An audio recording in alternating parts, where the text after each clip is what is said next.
Halo gengs, dimanapun kalian berada apa kabarnya? Semoga kita selalu dalam keadaan sehat dan dilancarkan rezekinya. Pada kesempatan kali ini, saya akan mereview sekaligus membahas film Liga of Wood The Fall of Shang 2023, di mana film ini menceritakan tentang seorang pemuda bodoh titisan dewa yang harus menghentikan kehancuran dunia oleh ulah siluman yang jahat. Oke lah, daripada banyak basa-basi di awal, bagi yang suka dengan channel ini, tekan tombol subscribe agar tidak ketinggalan video menarik lainnya dari channel ini.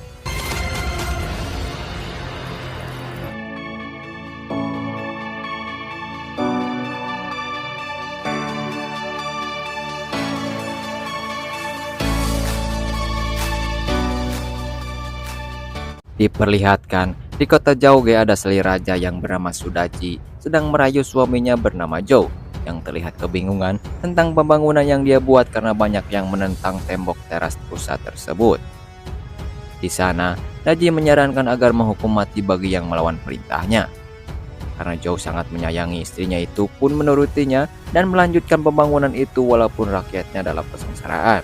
Dan agar tembok yang dia bangun lebih cepat selesai, Kaisar Zhou memerintahkan prajurit berjirah hitam yang terkenal sadis untuk membawa para rakyat yang mereka jajah.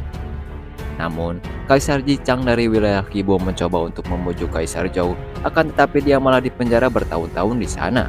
Para jenderal beserta pasukannya tertinggal diam berulang kali mencoba membebaskan kaisarnya, meskipun mereka menghadapi bahaya dan pada akhirnya prajuritnya itu berhasil membawa Kaisar Jichang pergi dari Jauge.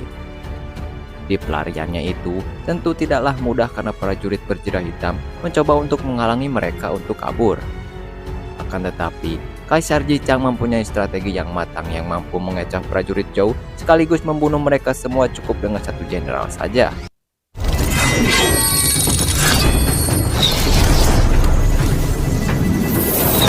Bisa kita lihat, Kaisar Jichang berada di tempat lain bersama prajurit lainnya dan diberitahu oleh anak angkat sang jenderal yang bernama Yu Ying bahwa prajurit berjirah hitam sudah dia basmi.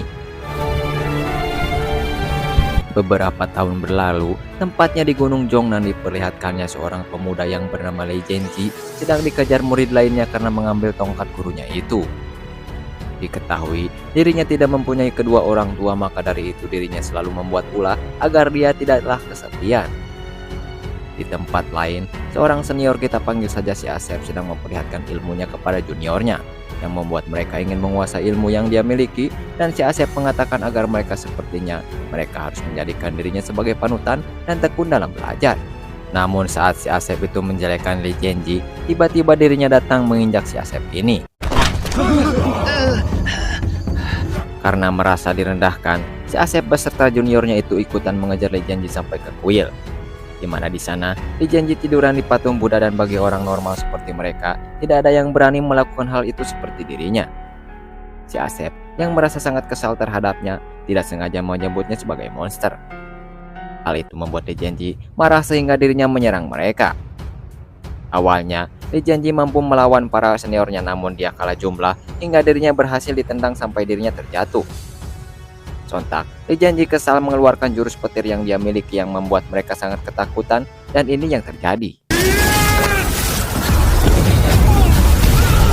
Dan ya, beruntung gurunya datang tepat waktu, menangkis serangan Li Genji, dan bisa kita simpulkan bahwa Li Genji ini bukan orang biasa. Terlihat dari serangan yang ditangkis, area damage-nya sungguh luar biasa.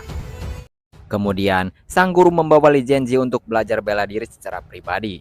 Namun, dirinya tidak fokus hingga dia memutuskan untuk menyudahinya saja. Akan tetapi sang guru mengingatkan, meskipun energi spiritual Li Genji merupakan bawaan dari lahir, jika dirinya masih belum bisa mengendalikannya tentu bisa melukai dirinya sendiri dan orang lain. Kemudian, Li Genji menyebut jika dia berpisah dengan sang guru, lalu turun gunung cepat atau lambat, pasti akan menghabisi si Asep dan yang lainnya. Dirasa tindakannya sudah tidak sopan, sang guru menyuruhnya untuk berlutut, mengatakan semua kesalahan yang dia perbuat. Namun, kesalahan demi kesalahan Li Genji cekal sehingga sang guru memukulnya dan melarang keluar dari gunung tersebut. Dan di sini terungkap, Li Genji marah disebut monster karena saat waktu kecil dirinya dianiaya oleh teman-temannya sembari mengatakan monster kepadanya. Malam harinya, di perbatasan Lintong wilayah Kibo, Kaisar Jichang gelisah karena akan ada penyerangan besar-besaran dari wilayah Shang, tepatnya kekuasaan Daji berada. Maka dari itu, dirinya meminta bantuan dewa melalui teknik 8 diagram bintang untuk memberi tanda dirinya membutuhkan bantuan. Keesokan harinya, Li Jianji mencoba kembali mempelajari ilmu dari sang guru yang mampu mengendalikan energi spiritualnya. Namun, sebuah meteor mendarat tidak jauh darinya, sehingga Li Jianji bergegas mengecek ke tempat jatuhnya meteor itu. Di sana, ia mendapati benda aneh yang disebut batu ajaib, di mana batu dewa ini bisa digunakan untuk melukai para siluman. Dan bagi siluman sendiri, batu ajaib bisa digunakan untuk memperkuat dirinya atau menghancurkan alam. Bisa dibilang, batu ini banyak kegunaannya, tergantung orang yang memakainya. Tak lama kemudian, Shen Gongbao, penasehat Daji dari kerajaan siluman datang mengambil batu itu sekaligus menyerang Li Jianji. Li Jianji pun tak tinggal diam berusaha untuk membela diri. Akan tetapi, musuhnya ini kekuatannya bukan kaleng-kaleng membuat Li Jianji terpojok. Beruntung, ada kakek tua yang menyelamatkannya, memukul mundur Shen Gongbao. Kakek tua ini bernama Jiang Jia. Ternyata, Jiang Jia adalah adik dari gurunya Li Jianji. Jiang Jia sendiri menjelaskan bahwa dirinya turun gunung karena diperintahkan oleh guru agung yang merasakan pergerakan dari para siluman dan menyuruhnya untuk mengambil kembali batu ajaib itu, di mana batu ajaib itu ada 5 yang tadinya sudah dipegang 4 buah darinya. Akan tetapi, Shen Gongbao merampas semua dari Jiang Jia.